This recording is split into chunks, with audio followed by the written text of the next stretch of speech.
As Grayson drove his motorcycle on the interstate out of Gotham, he saw the shining lights of Bloodhaven on the horizon. He looked towards the skyline and saw a figure moving through the shadows. He immediately settled that this would be his first case as his new hero persona, Nightwing. Grayson continued down the road and stopped once he got to the address on a piece of paper he was holding. He stepped in through the door and climbed up the stairs until he got to the 3rd floor. He knocked once on door B34, and once the door opened, he stepped through. He looked at the woman whose apartment this was, and she looked back at him. "Hi, Fly," she said. This was Selina Kyle. She was an orphan who had been adopted by Carmine Falcone, but ran away and joined the circus as an assistant animal trainer who specialized in cats. She offered Grayson her spare bedroom in her apartment, on the condition that he be accepting of the 3 litter boxes in the room. He was also tasked with cleaning all the litter boxes. Grayson considered not accepting this, but decided to take the deal. Across town in a small casino called the Iceberg Lounge, a man is sitting in a chair eating some fish sticks with mustard. He chomps one down and makes a very nasally chuckle. Right then, bursting through the door, a man with tools around his waist runs in. "Sir, you need to rethink your plan immediately." Oswald Cobblepot got up from the chair and walked over to the man. "What do you mean by that?" "Well, see, sir, the system you had me rig up can't sustain patrons for more than 2 hours at a time. It's too cold. People will die." "Well, if it's not that cold, how will my iceberg be able to sustain itself?" Penguin trails off, looking at the man's name tag. "Victor! Victor, consider this. My iceberg is the reason this place is called what it is. Besides, I'll put a sign up or something. It'll be fine," Oswald says as he throws a fish stick in a big tank full of water, and the shark in there grabs it up like it was nothing. Back at Selina's apartment, the 2 friends caught up on their childhoods.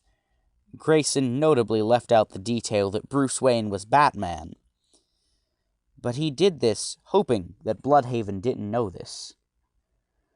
Selina also told him about how she had moved away from the circus and had created her own heroic persona, Catwoman. She put on her suit and showed some pictures of her various escapades. Selina also admitted that sometimes she would steal things from richer people, but she made sure to tell Grayson that it was only bad people like Carmine Falcone or Roman Sionis. Grayson didn't really care and assumed this was why she hadn't asked him to pay rent. He was okay with this. Selina also explained that she sometimes sold paintings and walked Grayson into a room connected to her bedroom.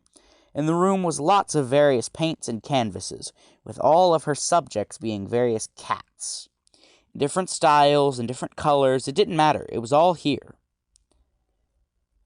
Grayson then had an idea and asked for some blue paint.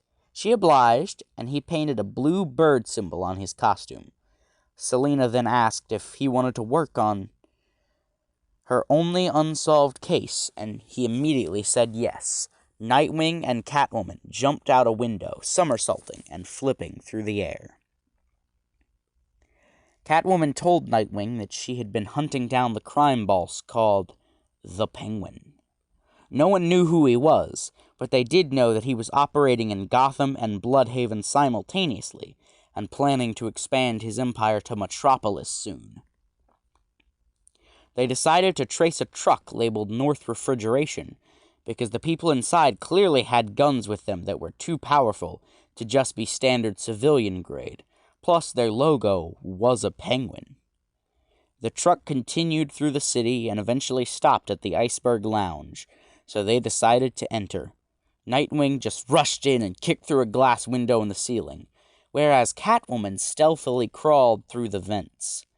Nightwing saw that Cobblepot and his handyman, Victor, were loading boxes with penguin logos on them, full of rocket launchers, and the same guns the North Refrigeration people had onto a truck. Oswald was scared by the sudden appearance of Nightwing. He tried to grab a gun, but at that point in time, Nightwing had already kicked the man away from the boxes. At that very moment, Catwoman popped out of the vent and wrapped her whip around Victor's leg, pulling him down. He put his hands behind his back willingly, as he didn't want to fight. Selina accepted this and tied his hands up before going to help Nightwing. Penguin stood back up and reached into his jacket, pulling out an umbrella. Penguin laughed, but then a bullet fired out the end, and Catwoman tackled Penguin to make sure he couldn't hit Grayson. Penguin then grabbed another umbrella from a box and fired out some gas. Catwoman and Grayson started coughing, and he assumed maybe it was fear toxin. Penguin laughed, but then snidely said, "Maybe I should get some of that stuff for one of these." Grayson barely could move from the gas, but he threw his bow staff at Penguin's knee, causing him to fall downwards and hit his face on the ground.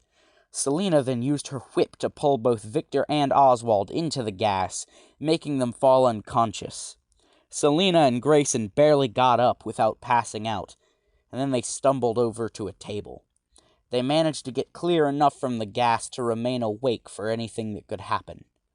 Nightwing grabbed a napkin from the table and wrote a small notice to the police of Bloodhaven to tell them that Oswald was the Penguin. Grayson and Selina then left to continue, but they were stopped on a rooftop by a gray figure. Batman stood there, looking at the two young vigilantes. "Thank you," he said, rather muffled over his suit's mouthguard. Right then, he grappled up on a line that was connected to a sleek black jet. Nightwing groaned as the Batwing flew away, but in his heart, he knew that meant a lot. Bruce never gave compliments to anyone, so this clearly meant something. Nightwing continued to ponder this, and as such, he didn't notice what building they were standing on. This was the Bloodhaven division of Star Labs. Out from a window, a squishing noise came, and since Grayson was so preoccupied with the Batman's words, Selina decided to go investigate. She found a small creature laying on the side of the building. A small starfish, no less. She picked it up, and it crawled across her arm with such speed she couldn't think.